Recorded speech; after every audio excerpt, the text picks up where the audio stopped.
What's good, everybody? This is Robo from Allbark back with another video, and today I'm bringing you my 2024 NFL Mock Draft 2.0. In this update, I'm going to include some trade ideas, just a couple, nothing crazy, as obviously predicting trades is even harder than predicting the picks, but I think these would be solid scenarios for all the teams involved.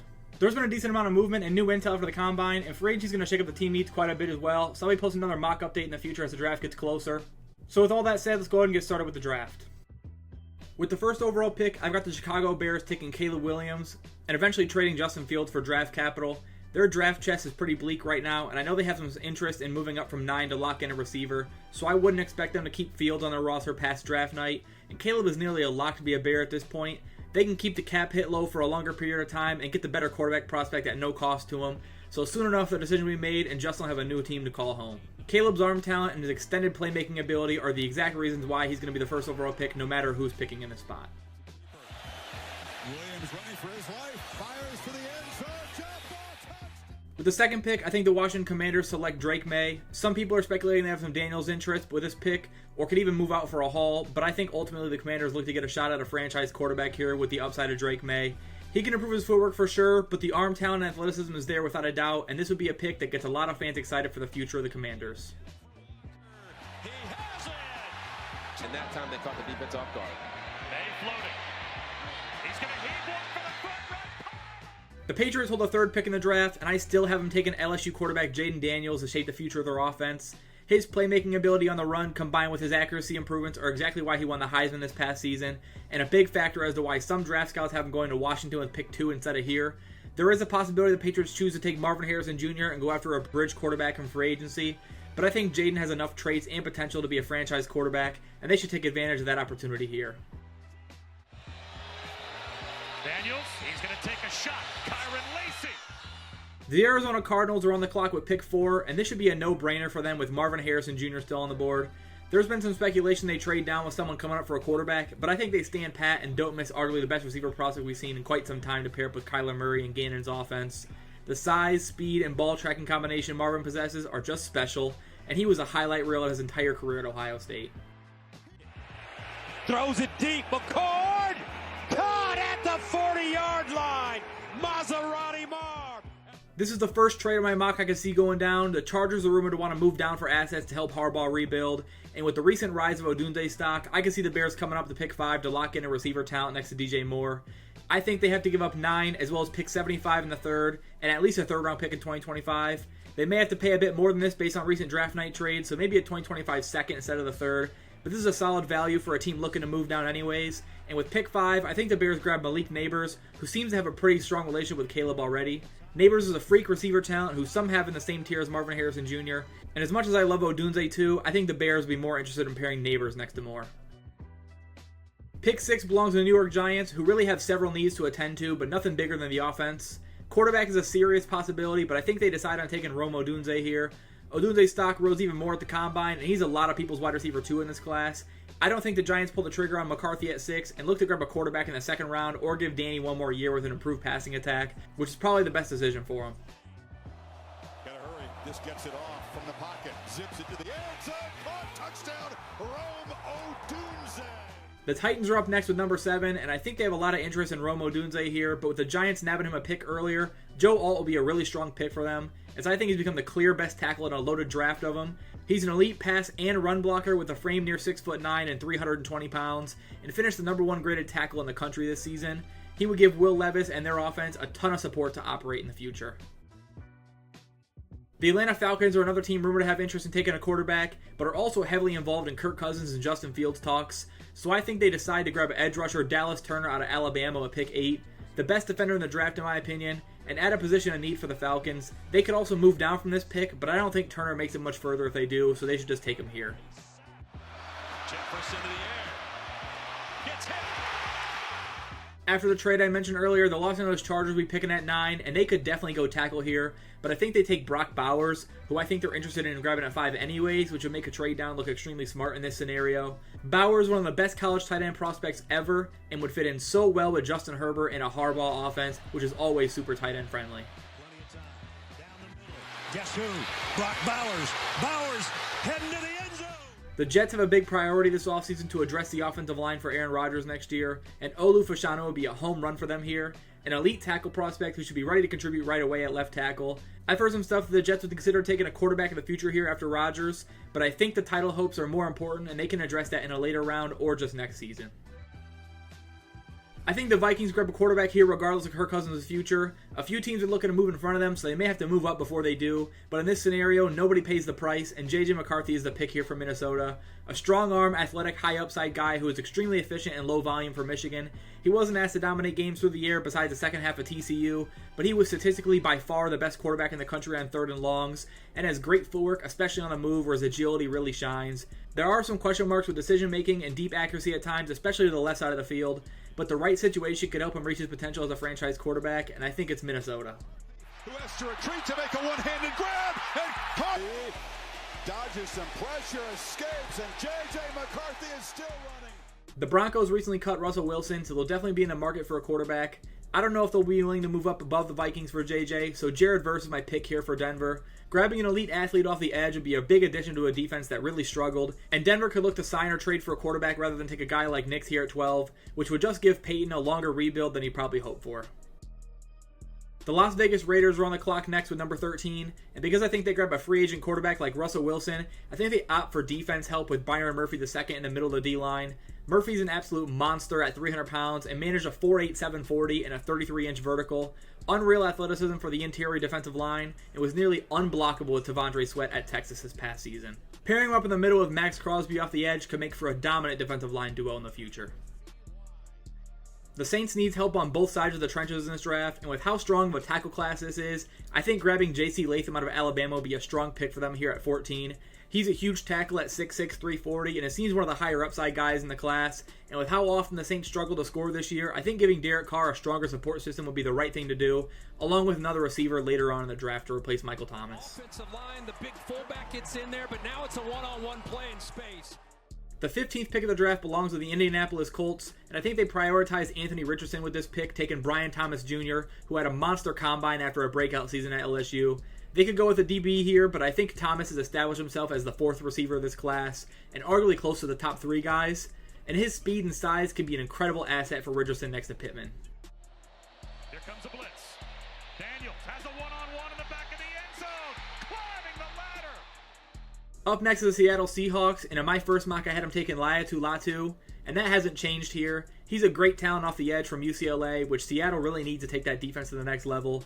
Witherspoon was a great selection for the Hawks last season, and adding Latu's pass rushing ability to that defense will give the secondary less to worry about for sure. And even though Geno isn't a long-term guy, I think Latu is more important than taking a quarterback here. Bruins bring 4. Set up the screen. That picked off. Intercepted at the 25. Latu. Jacksonville holds the 17th pick of the first round, and with that pick, I think Terrion Arnold would be a great fit as a position of need for the Jaguars. As my cornerback one of this class, he's a big-time talent who brings a lot of physicality and technique to help him shut down receivers on a weekly basis. But he's also an incredible leader with a strong character who could help strengthen the entire defensive unit in Jacksonville and become a fan favorite pretty quickly. Steps up in the pocket, looking long toward the middle of the field, and it's intercepted. The Cincinnati Bengals have a couple different directions they could go with the 18th pick, but I think the value of Telis Fuaga here is a strong reason to upgrade the tackle spot for Joe Burrow in the Bengal offense. We'll see the plan with T. Higgins for the future, but Brian Thomas Jr. would be the ideal replacement, and he's already been taken, so potential top 10 talent in Fuaga sitting here at 18 will be a great thing for Cincinnati. Another mock trade I think would be a good move is the Green Bay Packers using some of their collection of picks to move up from 25 to 19 with the Rams. And with that pick, I think targeting the secondary is priority one as they take Iowa corner Cooper DeJean here. To get to this pick, I have him setting 25, 88, and 204, which I think will be well worth it, as DeJean could be the best DB in the draft and could slot in at cornerback 2 or a starting safety spot right away. But I do think he's got what it takes to be a strong NFL corner in this league. The sideline, goodbye. Until now, little spin down the sideline, got some space. Here he comes. Cooper DeJean cuts it back. 25, he's got a chance. He scores. The Pittsburgh Steelers seem heavily involved in the Justin Fields trade conversations, but regardless, I think they should take a corner here to opposite Joey Porter Jr., and Quinyon Mitchell is the top corner available for me. He's a shutdown guy who lit up the combine running the low 4.3s, and regardless of how the offense is, I think Mike Tomlin would have a shot with one of the best defenses in the league next season.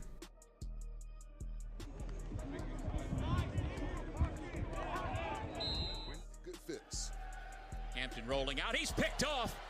That's going to go for a pick 6. The Dolphins are up with 21, and I think they'd be ecstatic to select Oregon center Jackson Powers-Johnson with this pick. Yes, they do need defensive line help, especially with the injury issues, but they also have interior offensive line needs and shouldn't pass up on JPJ if he's here on the board.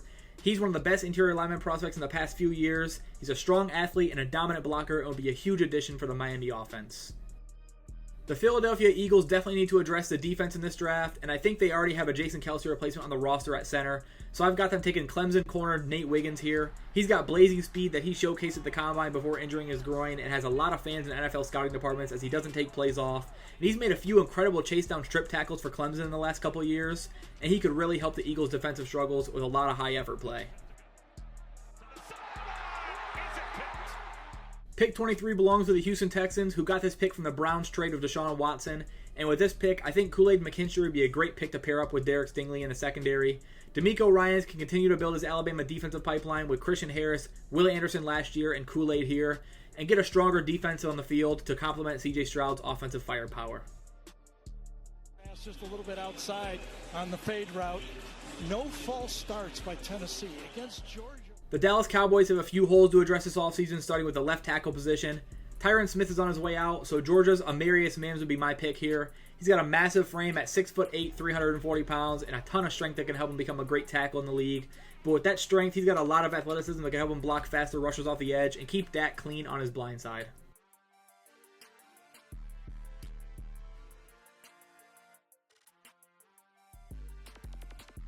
The Rams are picking 25th in this mock after the trade back with the Packers, and although the secondary is a need and quarterback is an option, I think getting a real offensive tackle of the future is just as important, and Tyler Guyton can provide them that here. He's a high upside guy who has the physical tools to produce right away. I do think one of Bo Nix or Michael Penix Jr. are in play here, but after making the playoffs last season, I would opt for Guyton and go ahead and strengthen the offensive line for Matthew Stafford.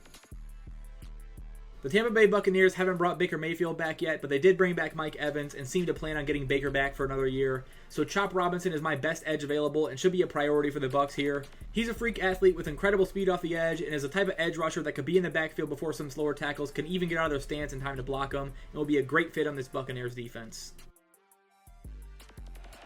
Here's McCarthy, steps up in the pocket, in trouble, and knocks down under pressure. The Arizona Cardinals hold pick 27 from the Houston Texans trade up last season, and with this pick, I think adding to the offensive line again would be smart as they take Washington's Troy Fautanu. He can play at either tackle or guard in the NFL, and he can fit in well with the Cardinals to help keep Kyler Murray clean for the future, which should be a priority after adding Marvin Harrison Jr. to the squad.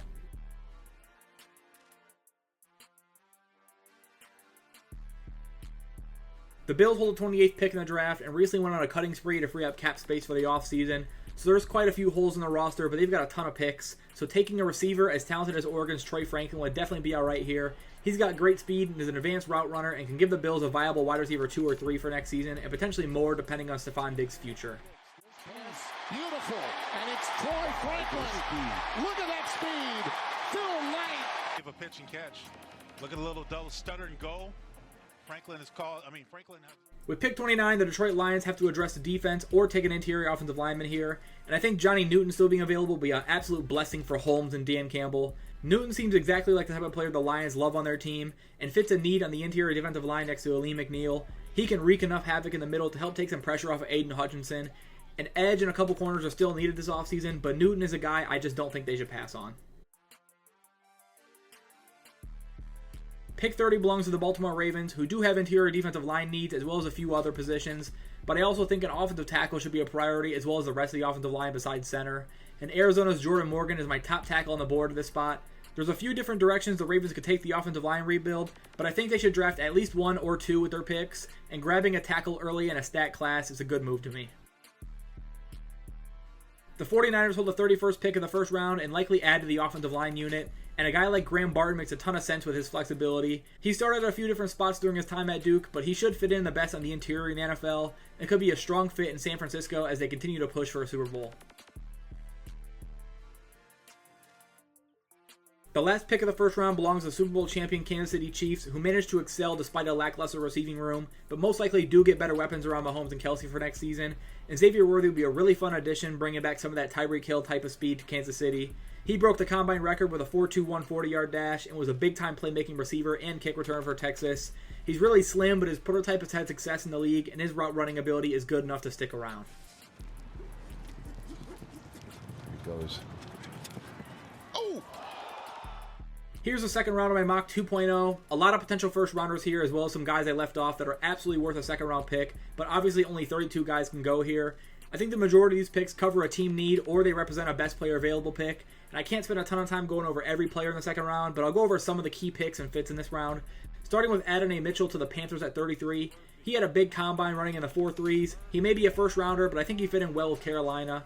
There are some questions with giving up on routes early, but his tape at both Georgia and Texas is pretty amazing. He's got incredible tools and size for the position. Another receiver I'm a fan of is Ladd McConkey, who I think would fit in great with the Patriots' new look offense with Jaden Daniels. He's a great route runner with a ton of speed and athleticism, running a 4.39 at the combine and showcasing a ton of breakaway speed at Georgia. He could be the next #1 guy for the Patriots. Next could be a bit of a reach pick, but I would not be shocked if Jim Harbaugh goes and gets his guy Blake Corum. Just an absolute bowling ball with solid speed for his body type and strength combo. He's got the best vision and cutting ability in the draft and definitely looks the part of a second rounder to me. There's a lot of Doug Martin and Maurice Jones-Drew to his game, so I don't know if the Chargers risk him falling to them in round 3 when they can just grab him here. Next is Keon Coleman, a former projected first round pick who could still go in that range for sure, but the separation questions and the slow 40 have done some damage to his stock. I still love his ball skills and potential as a red zone threat enough to consider him in the first, and I think the Titans would be more than happy to select him here to pair with Burks for the future. Finally coming off the board now is Bo Nix, who could definitely be in play with pick 12 of the Broncos, but from what I've been seeing is more likely to slip in this draft along with Michael Penix. The age being the obvious question mark with both of them, but with the way the Giants have been talking about Daniel Jones this offseason, I don't see why they wouldn't grab him here if he's available. Next is one of my favorite players in this range, Tyler Nubin. He's an absolute ball hawk with great coverage skills and athleticism. I think the Packers desperately need to upgrade their secondary, so adding DeJean and Nubin would be huge gets for their defense. Another top quarterback comes off the board with the Falcons' second round pick of Michael Penix Jr. Age and injury concerns are why he'd fall, but the tape shows a first round talent to me. I do think the Falcons will go after Kirk Cousins or Justin Fields, but grabbing Penix as a backup option or potential quarterback of the future with the value of a second rounder here would be a great get in my opinion. Next, I want to talk a bit about Jonathan Brooks. He's close to becoming my RB1 in this draft class, as he's a pretty shifty back with an extremely high broken tackle rate. The injury could affect his positioning a bit, but he'll be good to go soon, and with Pollard likely on his way out, the Cowboys taking an in-state kid would be a nice replacement option. I think they should also consider Trey Benson here, but ultimately Brooks would be a really good fit. Lastly, a guy who shot off the boards with an incredible development story switching positions from wide receiver to defensive back. Mikey Sainristil to the Lions makes a lot of sense here. They'll likely address outside corner in free agency and clearly want to add depth to the position, so I think grabbing the Michigan product and best nickel in the draft to back up Brian Branch or allow Branch to play some more safety would be an ideal selection for Detroit.